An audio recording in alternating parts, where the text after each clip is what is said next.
2011 world cup की वो ऐतिहासिक जीत तो आपको याद ही होगी, लेकिन क्या आप इस जीत के पीछे की कहानी जानते हैं? क्योंकि इस जीत की असली सच्चाई इतनी खौफनाक है कि जिसे सुनकर आपके रोंगटे खड़े हो जाएंगे।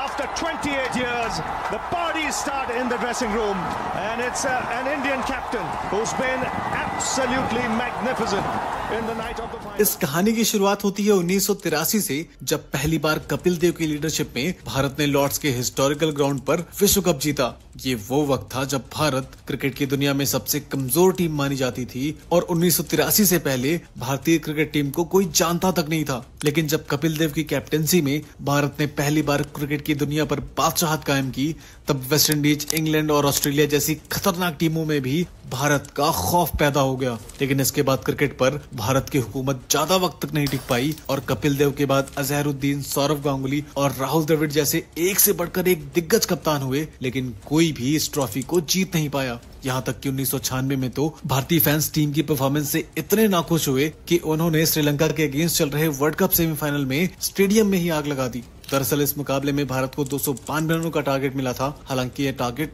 उतना टफ नहीं था क्योंकि भारत ने 98 रनों पर सिर्फ 2 विकेट गंवाए थे। लेकिन इसके बाद अचानक ही भारतीय बैटिंग लाइनअप ताश के पत्तों की तरह बिखर जाती है और महज 120 रनों पर ही 8 विकेट गिर जाते हैं। इसके बाद इंडियन फैंस के अंदर निराशा की एक ऐसी आग फूटी जिसने स्टेडियम को ही जलाकर राख कर दिया और मैच को रोकना पड़ा और आखिरकार मैच रेफरी क्लाइव लॉयड ने श्रीलंका को विनर घोषित कर दिया। इस तरह ये वर्ल्ड कप भी भारत ने गंवा दिया। इसके बाद 1999 के वर्ल्ड कप में भारत को वर्ल्ड कप जीतने का एक और मौका मिलता है, लेकिन अफ्रीका और जिम्बाब्वे के बाद ऑस्ट्रेलिया से भी हार जाने के कारण ये वर्ल्ड कप भी भारत अपने हाथों से गंवा देता है। इसके बाद 2003 के वर्ल्ड कप में भारत को वर्ल्ड चैंपियन बनाने का जिम्मा सौंपा जाता है सौरव गांगुली को, जो उस समय भारत के वन ऑफ द बेस्ट खिलाड़ी थे। सौरव गांगुली 2003 तक अपनी लीडरशिप में इंडिया की सबसे खतरनाक टीम बना चुके थे, जिसमें सचिन और सहवाग जैसी ओपनिंग जोड़ी थी और मिडिल ऑर्डर में गांगुली, राहुल द्रविड़, कैफ के अलावा युवराज सिंह जैसा हिटर बैट्समैन मौजूद था। वहीं बॉलिंग अटैक में जहीर खान और नेहरा जैसे घातक बॉलर भी थे और भारत की टीम इस टूर्नामेंट में ऑस्ट्रेलिया के बाद सबसे खतरनाक टीम मानी जा रही थी।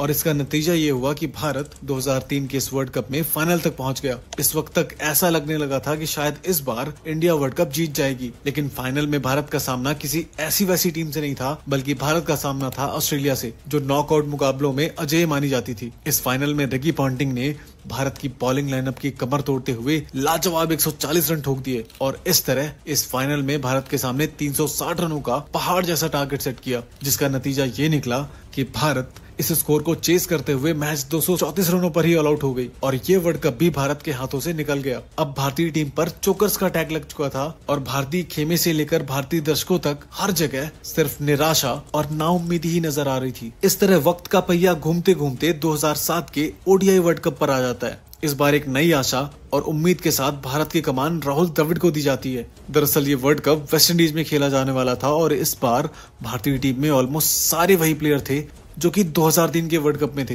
हालांकि इस बार टीम में धोनी की भी एंट्री हो चुकी थी। भारत का पहला मुकाबला बांग्लादेश के साथ खेला गया, जिसमें भारत को बुरी तरह से हार का सामना करना पड़ा। ये भारतीय टीम की एक शर्मनाक हार थी, क्योंकि भारत का बांग्लादेश जैसी टीम से हार जाना किसी भी इंडियन फैन की समझ से बाहर था। इसके बाद बरमूडा से एक जीत के बाद भारत का सामना श्रीलंका से हुआ और भारत ने ये मैच भी शर्मनाक तरीके से गंवा दिया। भारत ग्रुप स्टेज में तीसरे नंबर पर रहा और फाइनली वर्ल्ड कप की रेस से बाहर हो गया। इस वर्ल्ड कप में बांग्लादेश ने भारत को हराकर भारत को ऐसा जख्म दिया था जिसे भारत कभी भी नहीं भूल पाया। ग्रुप स्टेज से बाहर होने के बाद इंडियन क्रिकेट टीम का बॉयकॉट होना शुरू हो गया। इंडियन टीम को अब हर तरफ से गालियां पड़ रही थी। वहीं इसी समय भारत के कोच ग्रेग चैपल का टीम के साथ विवाद भी निकलकर सामने आता है। अब इंडियन क्रिकेट पूरी तरह से कोलैप्स कर रहा था। इस दौर में भारत को उसी तरह से ट्रोल किया जा रहा था जैसे आज इंडिया के अंदर पाकिस्तान को किया जाता है। भारतीय क्रिकेट इतिहास में इस दौर को इंडिया का ब्लैक टाइम भी कहा जाता है और इस दुखद दौर से गुजर रही टीम इंडिया को अब तलाश थी एक नए कप्तान की,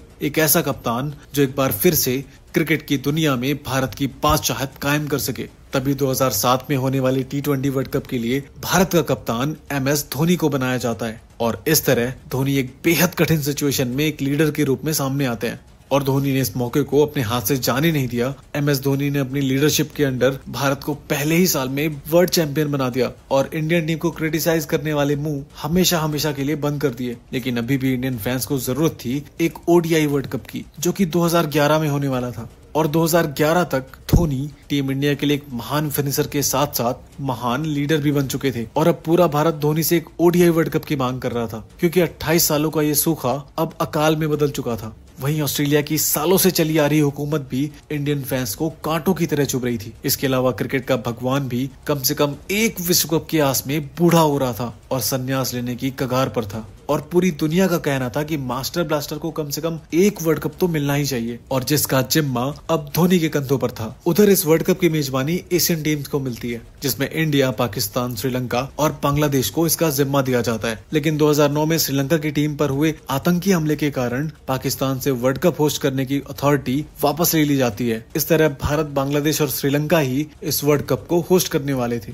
लेकिन भारत के लिए जो सबसे अच्छी बात थी वो ये कि इस वर्ल्ड कप के नॉकआउट मुकाबले भारत में ही होने वाले थे, जिसका फायदा सबसे ज्यादा भारत को ही मिलने वाला था। वहीं टूर्नामेंट से पहले क्रिकेट के भगवान यानी कि सचिन ने ये अनाउंस कर दिया था कि इस वर्ल्ड कप के बाद वो संन्यास ले लेंगे, जो कि टीम के लिए एक बड़ी जिम्मेदारी बन गई थी कि सचिन की विदाई कम से कम एक वर्ल्ड कप के साथ तो होनी ही चाहिए, क्योंकि सचिन तेंदुलकर एक वर्ल्ड कप की आस में बूढ़े होते जा रहे थे। लेकिन उनका सपना था कि वो वर्ल्ड कप जीत कर ही रिटायर होंगे, और इस तरह ये वर्ल्ड कप सचिन का लास्ट वर्ल्ड कप होने वाला था। हालांकि ये वर्ल्ड कप भारत के लिए उतना आसान नहीं होने वाला था, क्योंकि ऑस्ट्रेलिया, अफ्रीका, श्रीलंका के अलावा पाकिस्तान जैसी वर्ल्ड क्लास टीमें अपने प्राइम दौर से गुजर रही थी। लेकिन उधर भारत के पास भी एक से बढ़कर एक खूंखार शेर मौजूद थे, और हर खिलाड़ी मैदान पर मैच जीतने के लिए कुछ भी कर गुजरने को तैयार था। और इन सब के अलावा इस बार महेंद्र सिंह धोनी जैसा मास्टरमाइंड फिनिशर और शातिर कप्तान भी टीम में मौजूद था। अब 2011 का वर्ल्ड कप शुरू होता है, जहां भारत का पहला मैच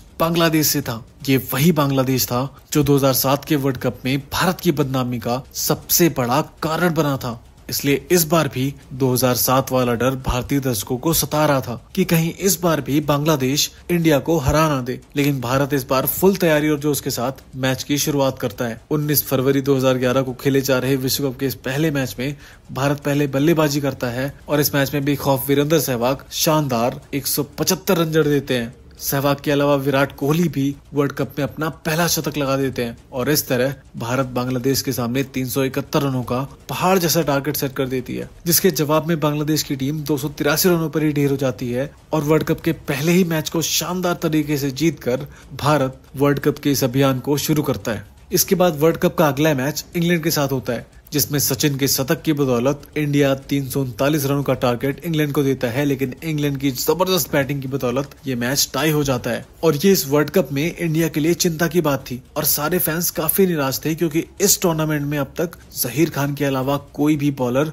कोई खास परफॉर्म नहीं कर रहा था। हालांकि इसके बाद भारत आयरलैंड और नीदरलैंड को हराकर अपनी सिचुएशन को मजबूत कर लेता है। अब अगला मैच अफ्रीका से होता है, जिसमें भारत को हार का सामना करना पड़ता है। और अब भारत के लिए लीग स्टेज का आखिरी मुकाबला बचा हुआ था, जो कि वेस्ट इंडीज के अगेंस्ट चेन्नई के मैदान पर खेला जाना था। और इस मैच में भी इंडिया पहले बैटिंग करती है, और जब शुरुआती ओवर्स में सचिन बैटिंग पर थे, तभी एक अंदर आती हुई बॉल पर कैरेबियन प्लेयर्स आउट की अपील करते हैं, लेकिन अंपायर इस अपील को नकार देते हैं। लेकिन उधर सचिन तेंदुलकर अपनी ईमानदारी दिखाते हुए वापस पवेलियन चले जाते हैं, जो कि सभी इंडियंस के लिए एक प्राउड मोमेंट था। और शायद यही रीजन है कि सचिन को क्रिकेट की दुनिया में भगवान के नाम से जाना जाता है। सचिन के बाद इंडियन बैटिंग लाइनअप ज्यादा देर तक नहीं टिक पाई, लेकिन इस मैच में युवराज सिंह आखिर तक डटे रहे। गर्मी के कारण इस मैच में युवराज की हालत बेहद गंभीर हो गई थी, और बीच मैच में उनसे कई बार कहा गया कि वो रिटायर हो जाएं। लेकिन इन सब हालातों के बाद भी वो हाफते दौड़ते एक छोर को थामे रहे, और शानदार 113 रनों की पारी खेलकर भारत को 268 रनों तक पहुंचा देते हैं। और इस मैच के बाद युवराज के फेफड़ों में ट्यूमर की खबर पूरे देश में फैल जाती है।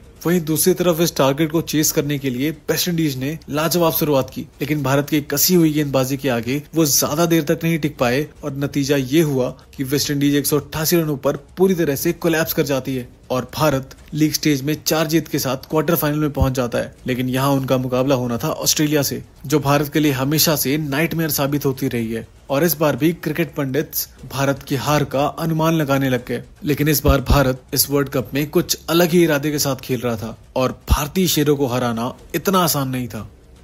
इस तरह ये मैच स्टार्ट होता है और ऑस्ट्रेलिया पहले बैटिंग करते हुए रिकी पॉन्टिंग के शतक की बदौलत 260 रन बनाती है। वैसे तो ये टारगेट उतना आसान नहीं लग रहा था, लेकिन ब्रेटली और मिचेल जॉनसन जैसे खूंखार गेंदबाजों के सामने ये टारगेट उतना भी आसान नहीं था। भारत ने वीरेंद्र सहवाग का विकेट जल्दी खो दिया, लेकिन इसके बाद सचिन और गंभीर ने भारत को संभाला और दोनों ही बैट्समैन ने 50 जड़ दी। लेकिन इसके बाद जब भारत एक बार फिर से मुश्किल में दिखाई पड़ा, तब युवराज सिंह ने सुरेश रैना के साथ मिलकर भारत को जीत की दहलीज पर पहुंचाया और 48वें ओवर की दूसरी बॉल पर ब्रेटली की गेंद पर चौका जड़कर भारत ने क्रिकेट की दुनिया से कंगारुओं की बादशाहत को छीन लिया। और इस जीत के बाद युवराज सिंह अपने घुटनों पर बैठकर शेर की तरह दहाड़ कर सेलिब्रेशन कर रहे थे और मानो कंगारुओं से ये कह रहे थे कि अब क्रिकेट का नया बादशाह भारत बन चुका है। और इस तरह भारत सेमीफाइनल में पहुंच जाता है, जहां उसका सामना अपने सबसे बड़े दुश्मन यानी कि पाकिस्तान से होने वाला था। पाकिस्तान इस सेमीफाइनल में ऑस्ट्रेलिया और वेस्ट इंडीज जैसी टीमों को हरा कर आया था, यानी अब इस सेमीफाइनल में